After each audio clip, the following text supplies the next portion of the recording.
In last class, what we were doing? We were doing magnetic field due to current carrying circular loop. Yes?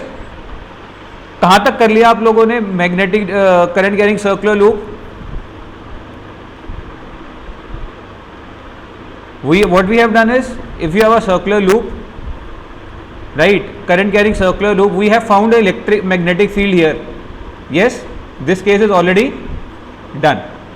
Next was, if you had just a part of the loop, if you don't have complete circular loop, this is the center of the circle.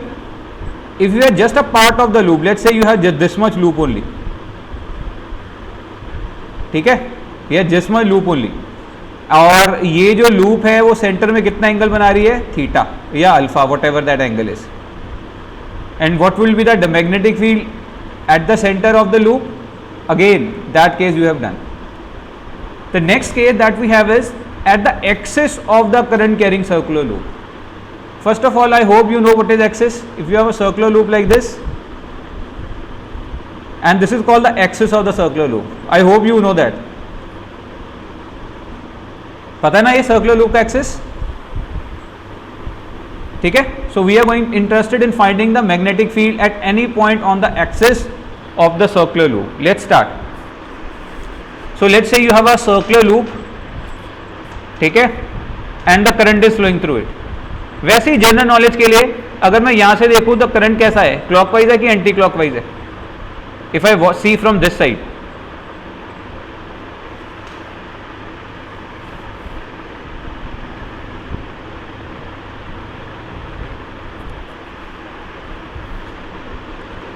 yeah, from this it is clockwise, from this side it will appear like anti-clockwise.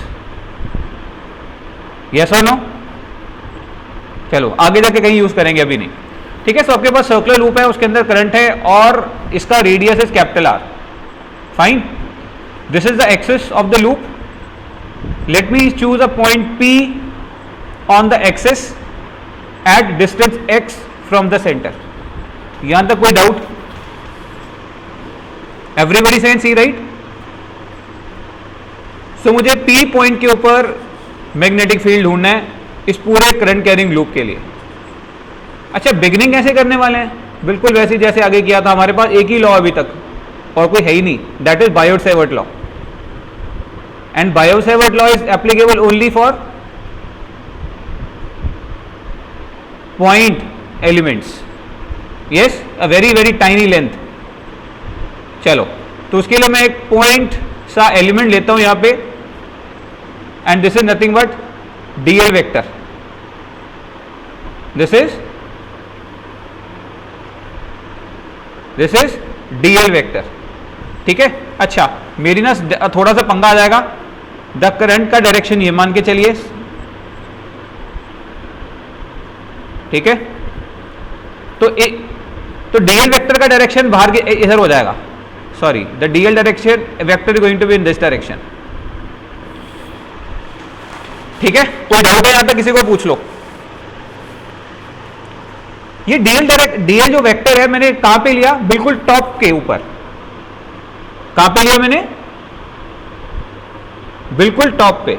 Otherwise 3D समझना थोड़ा सा difficult हो जाएगा हमारे लिए. Top के ऊपर ले लो या बॉटम के ऊपर ले लो, that's very easy to understand और इमेजिन. ठीक है. देखो ध्यान से. अभी आपका लूप कैसा है? सबको कैमरा दिखाई दे रहा है? Everybody can see the camera, right? ये आपका लूप है, समझ रहे हो, राइट? और आपका एक्सेस कौन सा है? This is your axis. Is it clear? मैंने कहां पे एलिमेंट लिया? बिल्कुल टॉप पे. तो टॉप वाला जो लेंथ एलिमेंट होगा उसका डायरेक्शन किधर होगा? Obviously the direction is same as that of current. तो करंट ऐसे फ्लो कर रहा है, ऐसे एंटी क्लॉकवाइज. फ्रॉम अगर यहां से देखो तो एंटी क्लॉकवाइज. तो टॉप के ऊपर अगर आप एलिमेंट लोगे तो उसका डायरेक्शन किधर होगा? इधर ही तो होगा ना, ऐसे ही पेपर से बाहर आएगा. हाँ या ना? Like this.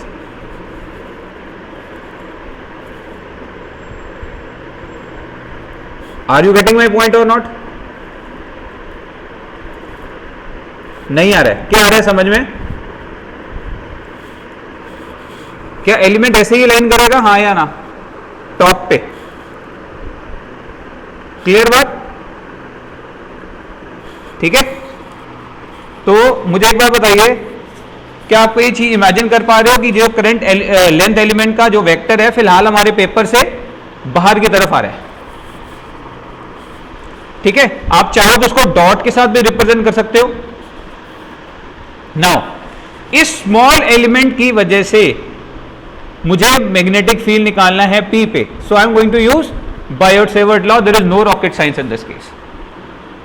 यस, यहां तक तो कोई डाउट नहीं है किसी को? So dB is equal to mu not by 4 pi IDL sin theta by r square. Now anybody can tell me what is this theta now? ये थीटा कितना आएगा? फिर से उसी चीज को इमेजिन करो, अगर आपको अंडरस्टैंडिंग हो गई है तो। थीटा कितना आएगा क्विक? अच्छा, before you tell me theta, theta is the angle between what? Theta is the angle between what? DL vector and R vector. तो सबसे पहले तो आर वेक्टर ड्रॉ करते हैं।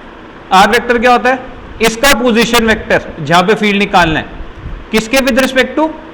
जो आपने एलिमेंट कंसीडर किया उसके विद रिस्पेक्ट टू। यस, सो ये आपका आर वेक्टर हो गया। कोई डाउट तो नहीं है आपका? Now tell me what is this angle theta? It is not difficult to imagine now.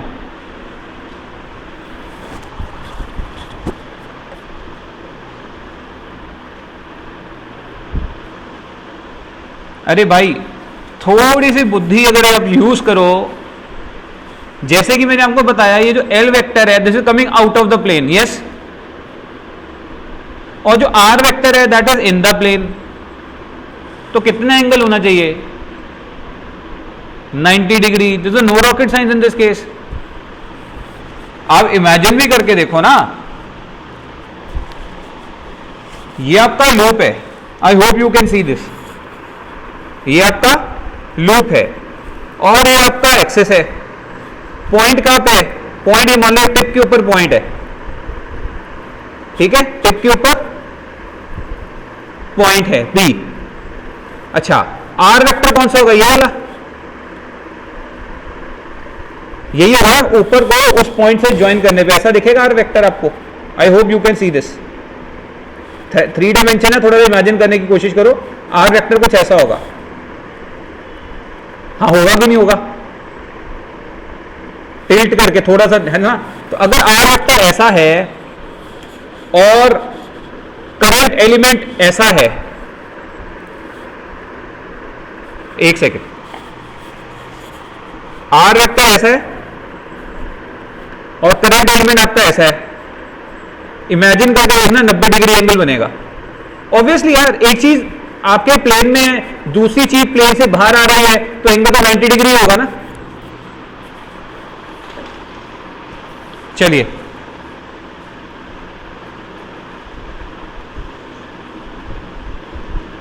तो एंगल इस केस में कितना बन जाएगा? 90 डिग्री। यस, तो 90 हो गया। तो साइन 90 कितना हो जाएगा आपका? 1। अच्छा, अब बताइए डायरेक्शन। तो ये चीज हो गई आपकी 1, ये चीज हो गई 1, right? So now direction, quick, anybody, what is the direction of magnetic field? Right hand thumb rule.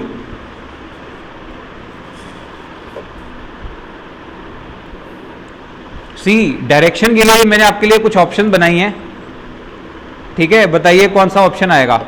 Option number 1, 2, 3, 4, 5। Quick, सबके सब मुझे चैट में डालेंगे, पर सबका चैट मुझे आंसर फटाफट चैट के अंदर मिलना चाहिए। क्विक। सी, पहली बात तो सबके आंसर ही गलत हैं, एक भी आंसर मुझे सही नहीं मिला। अब मैं एक आपको हिंट देता हूं, आपके आंसर क्लोज हैं बट सही नहीं है। हिंट ये है कि क्रॉस प्रोडक्ट, पहली बात तो ये याद रखना कि हम डायरेक्शन निकाल रहे हैं डीएल क्रॉस आर की। याद है बायोट सेवर्ट लॉ के अंदर वेक्टर फॉर्म में लिखो तो it comes out to be DL cross R. तो डायरेक्शन या तो आप राइट हैंड थंब रूल से निकालिए या डीएल क्रॉस से डायरेक्शन निकालिए, सेम आएगी। तो जो क्रॉस प्रोडक्ट की डायरेक्शन होती है ये बी वेक्टर है। जो डायरेक्शन ऑफ क्रॉस प्रोडक्ट होता है that is perpendicular to both the vectors. तो यानी कि जो डीबी वेक्टर का जो डायरेक्शन होना चाहिए that should be perpendicular to R vector and that should be perpendicular to DL vector. अब आपका अपना अपना आंसर वेरीफाई करो। I told you N number of times, now verify your answers. फिर एक और ट्रिक बताऊंगा बाद में, पहले इसको बेसिक बेसिक तो समझो। अरे भाई इतना हिंट देने के बाद तो वैसे ही ऑप्शन क्लियर हो जाती है। The option is fourth, this is the direction of magnetic field perpendicular to your R vector.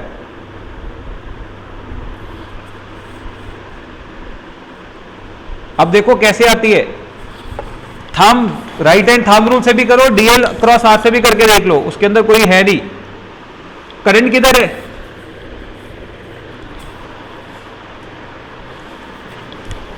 Current का डायरेक्शन बाहर, ठीक है। तो अपनी तो ऐसा आएगा ना magnetic field lines, are you getting? कोई डाउट तो नहीं? Magnetic field lines are like this, समझ रहे हो? तो आपका जो पी पॉइंट है वो यहां पे है कहीं पे, तो ऐसे नहीं आएगा क्या? ऐसे ऐसी आएंगे ना मैग्नेटिक फील्ड लाइंस? पहले बोलो हाँ या ना। Are you getting? थंब ये डायरेक्शन है करंट का, मतलब एलिमेंट का, and the magnetic field line making circle like this. तो नाउ इमेजिन वन थिंग, यहां से थोड़ी सी डिफिकल्टी आएगी आपको समझने में, मैं बोर्ड के ऊपर बनाऊंगा, it will be much clear. तो करंट एलिमेंट ऐसा है आपका पॉइंट जो बाहर आ रहा है, तो मैग्नेटिक फील्ड लाइंस कैसी हैं? ऐसी, यस और नो, हाँ या ना? ऐसी है ना? करंट ऐसे आएगा तो मैग्नेटिक फील्ड लाइन बन गई सर्कल, प्लेन के अंदर सर्कल बन गए आपके। कोई डाउट? समझ रहे हो ना? करंट एलिमेंट ये है, डॉट, डॉट मतलब it is coming out of the paper. नहीं आ रहा है समझ में, या आ रहा है? आ रहा है ना? श्योर? ये करंट एलिमेंट और ये आपके मैग्नेटिक फील्ड लाइन बन गई उसके आसपास ऐसे ऐसे। कोई डाउट तो नहीं आपको? ये लूप नहीं है प्लीज, ये आपका करंट कैरिंग लूप नहीं है। जो मैंने यहां पे ड्रॉ किया है ये करंट कैरिंग लूप नहीं है। ये मैंने क्या ड्रॉ किया है? Magnetic field lines. किसकी वजह से? सिर्फ उस टॉप वाले पॉइंट एलिमेंट की वजह से। Is this point clear? अगर point current carrying point element ऐसा होगा जो बाहर की तरफ फेस कर रहा है तो मैग्नेटिक फील्ड लाइन ऐसी तो बनेगी इसके आसपास। Are you able to comprehend और नॉट? है ना? तो मुझे कहां पे फील्ड निकालना है? अभी मुझे फील्ड निकालने के लिए बोला था उसने, ये एलिमेंट है तो ये मेरा पॉइंट P है, ये मेरा R वेक्टर है, ठीक है। तो ऐसा सर्कल बनेगा ना मैग्नेटिक फील्ड लाइंस का।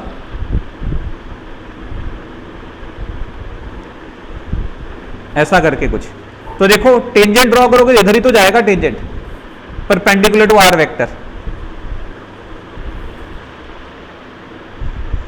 समझ रहे हो? अब करके देखो ऐसा ऐसा, ऐसे थोड़ी सी आपको दिक्कत आ सकती है, दैट्स वाई मैं आपको ये चीजें इमेजिन करवाने की कोशिश कर रहा हूं।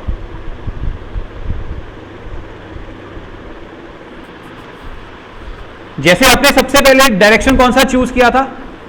आप सबने जो सबसे पहला जो डायरेक्शन चूज किया था वो आपने किया था ऊपर, यस और नो? ठीक है, फिर आपको please always you have to always keep in mind that direction of the cross product is always perpendicular to both the vectors. वहां से ये ऑप्शन खत्म हो जाती है। The only option remains is this one. और इस पॉइंट एलिमेंट की वजह से आपको पता है जो आपकी मैग्नेटिक फील्ड लाइंस बनने वाली हैं, they are going to look like this, circles. मैं ड्रॉ नहीं कर पाऊंगा पूरा, ऐसा समथिंग लाइक दिस, ऐसा समथिंग लाइक दिस, यस और नो? Something a bigger circle. ये रहेगा सेंटर में सर्कल के, क्योंकि हम इसकी वजह से मैग्नेटिक फील्ड लाइंस देख रहे हैं, समझ रहे हो? और यहां पे बनेगा, तो किसी भी जगह पे मैग्नेट डायरेक्शन कैसे पता चलता है? टेंजेंट बना लो। यहां पे किधर है, इधर टेंजेंट बना लो, यहां पे किधर है, इधर टेंजेंट बना लो। Are you getting my point और नॉट? ठीक है, ये आपका करंट कैरिंग एलिमेंट जो बाहर की तरफ आ रहा है, और ये उसकी magnetic field lines like this, और ये आपका पॉइंट P, और ये बन गई आपकी magnetic field lines. Straight upward नहीं बनेगी। स्ट्रेट अपवर्ड कब बनती? अगर आपका P पॉइंट बिल्कुल उसके यहां पे होता सामने, फिर ऐसा टेंजेंट बनता ऊपर। कोई डाउट है किसी को? ठीक है, चलें आगे। तो क्या ये चीज भूलेगी आगे से? बोलो, भूल जाएगी क्या अभी भी? आगे से ये चीज भूलना नहीं चाहिए। चलिए, let's move forward now.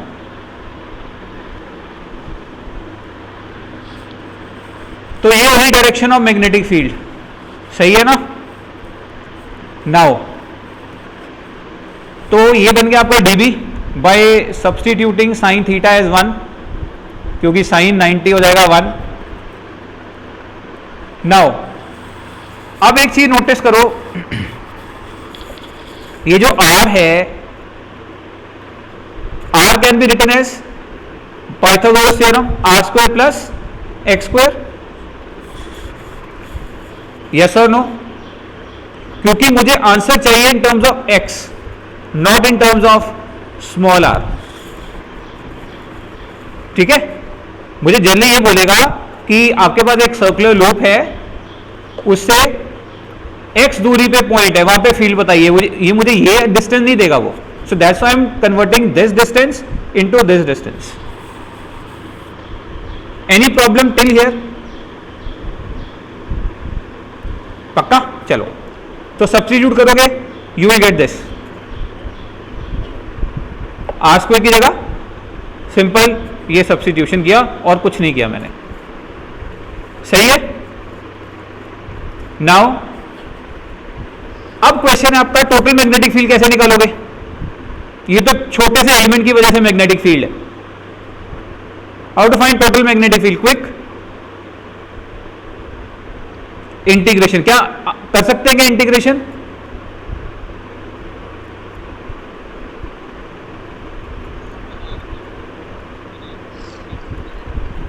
Sorry, क्या क्या क्या?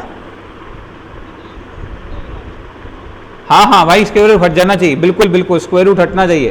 There is a mistake, they should not be a square root. ठीक है, thanks for pointing the mistake, they should not be a square root. Okay, अब मेरा क्वेश्चन है कि आंखें बंद करके इंटीग्रेट कर दें क्या? इंटीग्रेशन का मतलब क्या होता है? फिर से स्केलर एडिशन। तो क्या स्केलर एडिशन कर सकते हो? Scalar magnetic field is a vector quantity जिसका डायरेक्शन भी आपने मार्क किया हुआ है। तो वेक्टर क्वांटिटी को स्केलर की तरह ऐड कर दें। किस कंडीशन में ऐड करते हो परनीत? किस कंडीशन में वेक्टर को स्केलर की तरह ऐड किया जाता है?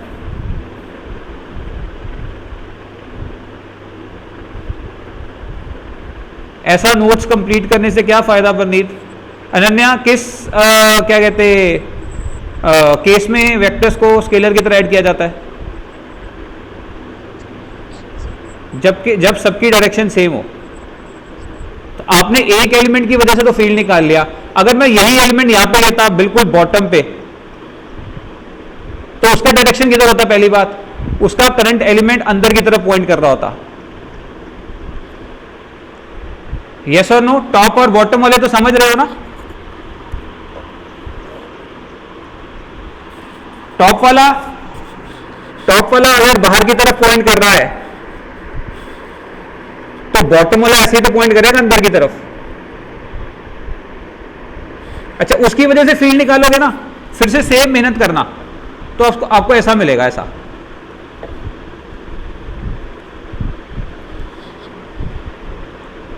ठीक है।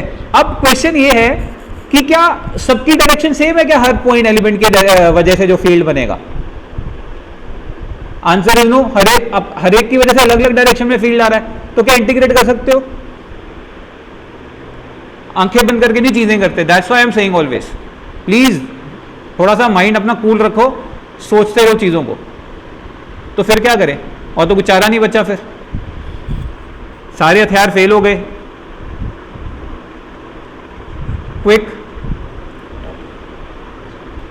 बिल्कुल बिल्कुल, there is no option other, we can resolve it. कैसे?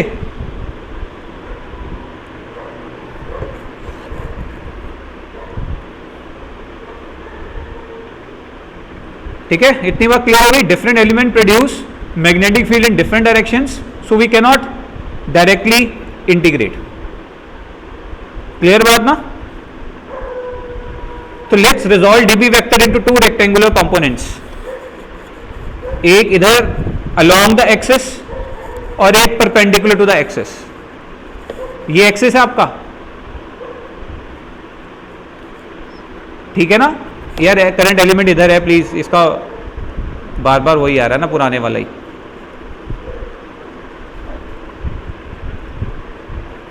समझ में आया ना? One along the axis and other perpendicular to the axis. ये आपका एक्सिस है। कोई डाउट? ओके, तो इसको अगर मैं एंगल फाई मान लूं तो आई hope you can resolve it. ये बन जाएगा डीबी कॉस फाई और दूसरा बन जाएगा डीबी साइन फाई। कोई डाउट? नाउ इंटरेस्टिंग पार्ट क्या है कि जैसे मैंने यहां पे एक एलिमेंट लिया था,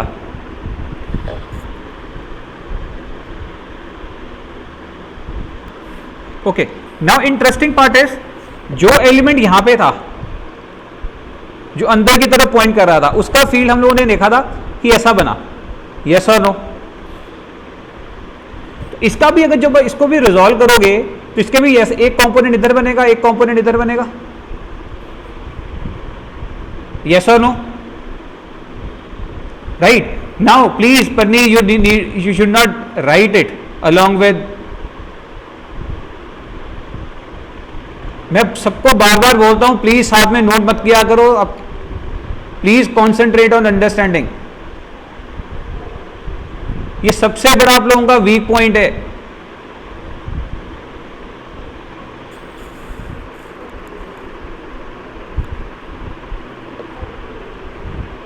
ओके, नाउ एक चीज बताइए, क्या अगर ये डीबी मैग्नीट्यूड है तो क्या ये भी डीबी होगा? क्योंकि बिल्कुल आपने डायमेट्रिकली ऑपोजिट एलिमेंट्स लिए, जितनी ये दूरी उतनी ही ये दूरी है, हाँ या ना? जितना उसके अंदर करंट है उतना ही नीचे वाले के अंदर करंट है, एवरीथिंग इज सिमिलर। तो क्या मैग्नेटिक फील्ड भी सिमिलर होने वाला है मैग्नीट्यूड में? तो क्या इतना बात समझ सकते हो कि ये जो परपेंडिकुलर कंपोनेंट्स है वो एक दूसरे को कैंसिल आउट कर जाएंगे डायमेट्रिकली ऑपोजिट एलिमेंट्स के, हाँ या ना? तो ऐड कौन से करेंगे? जो एक्सिस के अलोंग है वो ऐड कर जाएंगे। Are you getting my point और नॉट? जो एक्सिस के अलोंग है वो ऐड कर जाएंगे।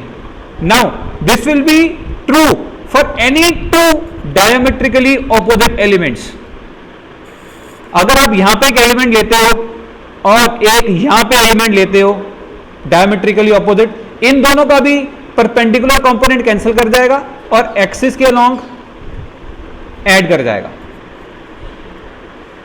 Are you getting my point?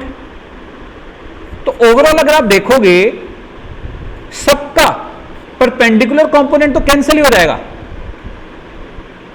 सिर्फ और सिर्फ कौन से कंपोनेंट्स ऐड करते जाएंगे? जो कंपोनेंट्स एक्सिस के अलोंग है। Are you getting my point और not?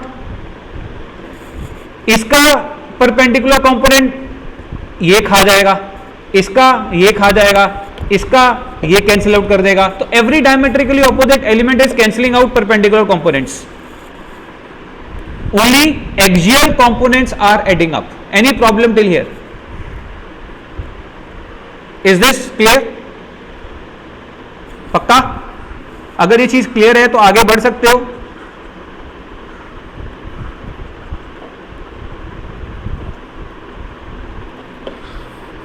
Right? For any two diametrically opposite turret elements, dB cos theta will cancel out and dB sin phi component will add up. सही है? चलो फिर मुझे total magnetic field निकालना है। अब तो खत्म ही हो गया आपका question.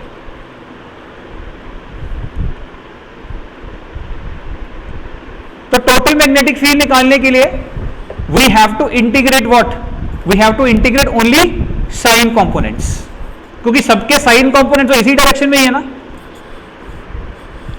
Now I can simply integrate. Integrate mean scalar addition, और स्केलर एडिशन पॉसिबल है क्योंकि सारे के सारे साइन कंपोनेंट्स सेम डायरेक्शन में बन रहा है। तो यानी कि मुझे dB को इंटीग्रेट नहीं करना है, मुझे dB साइन फाई को इंटीग्रेट करना है। मेक सेंस और not? Yes or no? Thumbs up, thumbs down. I can repeat. I don't have any problem. चलिए, so total magnetic field at point P is nothing but integration of dB sin phi. डाल दो। ये आपका dB है, ये आपने पीछे निकाला, ये dB है आपका, और ये मैंने sin phi लिखा साथ में, और यहाँ पे sin phi की वैल्यू भी डाल दो। रीजन क्यों वैल्यू डालनी है? रीजन क्लियर है कि यहाँ पे दो वेरिएबल है। चेक कर लो कौन कौन वेरिएबल है। एक तो dl है, तो लेंथ तो वेरिएबल है ही, और दूसरा कौन वेरिएबल है? फाई वेरिएबल है। क्यों? देखो अगर ये फाई है ना, थोड़ी सी ट्रिग्नोमेट्री लगाओ तो ये भी फाई है।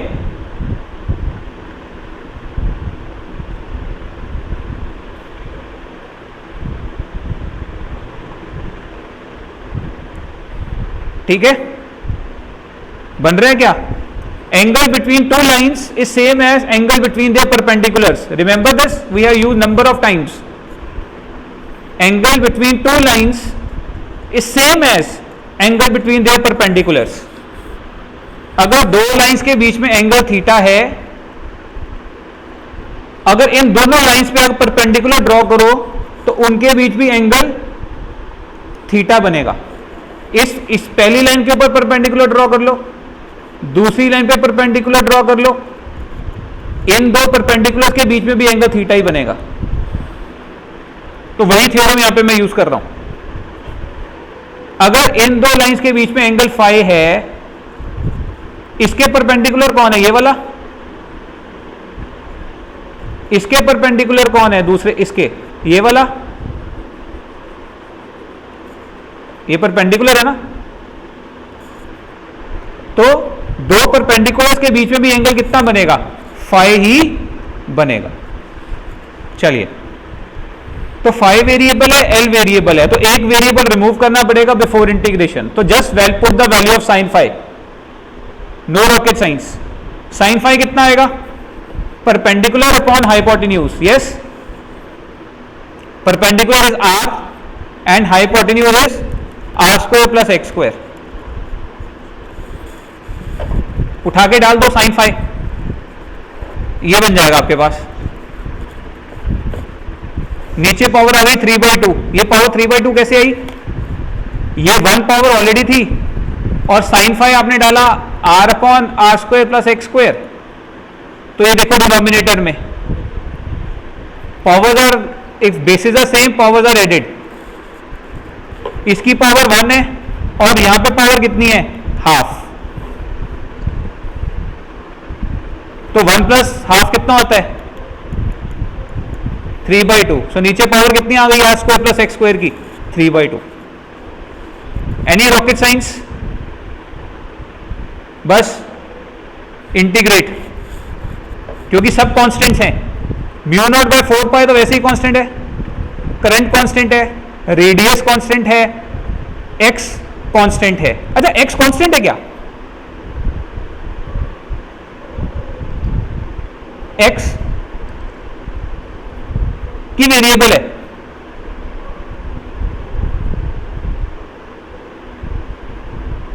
भाई पहली बात कांस्टेंट्स वेरिएबल हम उनको बोलते हैं जो हर एलिमेंट के लिए बदले, जो हर एलिमेंट के लिए बदले। एक्स तो सिंपल यार सेंटर से लेके पी तक का डिस्टेंस है, वो थोड़ी ना चेंज होगा हमारा, जहां मर्जी एलिमेंट ले लो, तो X is also constant, X is also what constant, है ना, कोई दिक्कत ही नहीं है। सो आर भी कांस्टेंट, एक्स भी कांस्टेंट, सिंपल इंटीग्रेशन किसका आ गया, डीएल का। Can you just tell me the limit 0 से 2 pi R, I hope you know that. L है ना, एल क्या है, लेंथ, एल क्या है, लेंथ। तो टॉप के ऊपर आपने एक एलिमेंट लिया, यहां पे थोड़ा सा डायरेक्शन ऐसे मार्क करो तो बेटर रहेगा ना, ये डीएल है। तो टॉप के ऊपर आपने एलिमेंट लिया, अगला एलिमेंट यहां पे आ जाएगा, अगला एलिमेंट यहां पे आ जाएगा, अगला यहां पे, यहां पे, यहां पे, so on and so fourth, yes और नो। तो पहले एलिमेंट का एड्रेस क्या होगा, एल इज इक्वल टू 0, अगला एलिमेंट कहां पे होगा, पूरा घूम के L is equal to 2 pi R पे। तो limit is from 0 to 2 pi R, solve it and you get this answer, no rocket science. क्योंकि इसको जब आप सॉल्व करोगे तो आपको पता ही है कि 2 पाई आर ही आने वाला है, पाई के साथ पाई कट जाना है, यहां पे 2 के साथ ये कट जाना है, यहां पे 2 आ जाएगा, बस। तो ये आपका आंसर है, ये आर है, कैपिटल आर। कोई डाउट है तो पूछ लो। एक काम करो, फटाफट से इसको नोट करो। अभी मुझे पता है एग्जाम में फिर से आप ऐसे ही बनाओगे, ऐसी डायरेक्शन मार्क की होगी आपने मैग्नेटिक फील्ड की, समझ में आ रहा है, ऐसे मत करना, परपेंडिकुलर प्रॉपर शो करना है आपको। और कैसे शो करोगे, यहां पे ऐसे बना लो कि ये हमारा करंट एलिमेंट है और ये मेरा पॉइंट P है, समझ रहे हो ना, current is coming out, current is coming out, लिख लेना यहां पे, करंट इज कमिंग आउट। तो फील्ड लाइंस कैसी बनने वाली हैं, फील्ड लाइंस ऐसे बनने वाली हैं, यस और नो, ऐसे field lines are going to be like this. तो P पे magnetic field will be like this, tangent, ये आर वेक्टर, समझा लेना अपने आप को, ये लो, ये are vector. You have to make yourself understand and should not forget it.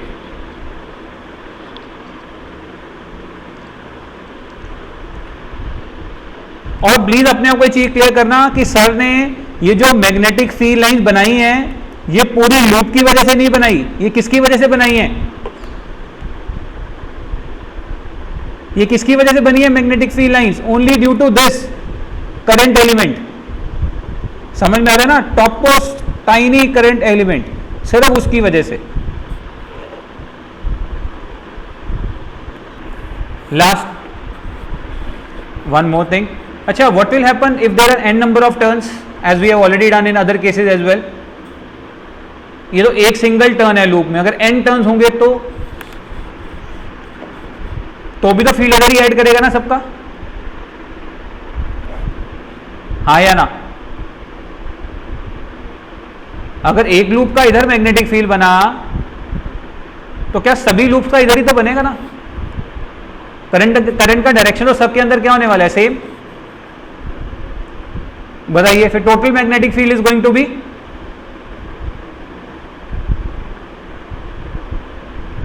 N times, है ना। अच्छा ये टुवर्ड्स राइट है, प्लीज ऑल्सो नोट दिस। हाँ, तो if there are N number of turns the magnetic field will just become N times. अगर एक की वजह से 1 टेस्ला है तो 10 की वजह से 10 टेस्ला होगी।